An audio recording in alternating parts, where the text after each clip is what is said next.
Welcome to CLAVES. CLAVES is short for Cultivating Linguistic Awareness for Voice and Equity in School. It is funded by the Institute of Education Sciences and is closely aligned with the Common Core State Standards as well as the ELA curricular standards in New York and California, especially for comprehension and collaboration, knowledge of language, and vocabulary acquisition and use. CLAVES is a language-based literacy instructional approach that seeks to provide teachers with the tools to support multilingual learners in developing language and literacy skills that are adaptable to the varieties of school-based literacy demands that they'll encounter in reading, writing, and speaking. This approach was developed as part of a multi-year collaboration between researchers, teachers, and students, and has been shown to be effective in improving reading and language outcomes for multilingual students. The CLAVES framework leverages a focus on language that is both explicit and authentic. Explicitly, instruction is located around three broad linguistic areas: semantics, syntax, and morphology. Authentically, language is not just semantics, syntax, and morphology. It is one of the most uniquely human characteristics of teaching and learning. The entire CLAVES instructional framework centers discourse around language, as well as text, and the knowledge students bring with them to school. CLAVES is designed with and for multilingual learners and their peers.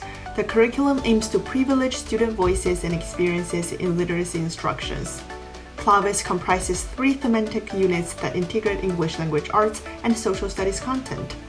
CLAVES includes rich, complex texts, including print and supplemental videos that present different perspectives on controversial issues.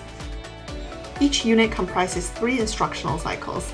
The first 2 cycles focus on the teaching and learning of text-based language and reading comprehension. The third cycle in a unit is a writing cycle. Let's take a closer look. Cycles 1 and 2 target academic vocabulary, reading comprehension, morphology and syntax, and a culminating small group discussion on the final day of the cycle. Cycle 3 takes the form of an abbreviated writer's workshop. That the wolves be returned to their home. In 1995, 10 adult wolves were brought down from Canada and set free in Yellowstone National Park.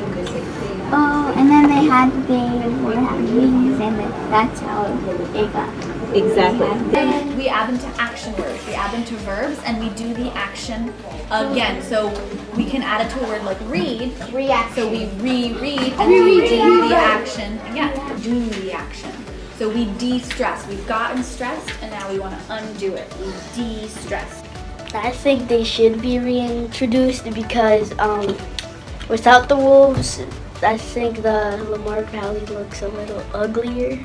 Maybe because the elk may eat a lot of the grass, then it looks kind of messy, and also the bison could step on the willows, and I just think the wolves should be reintroduced because the place would look prettier because it's a national park.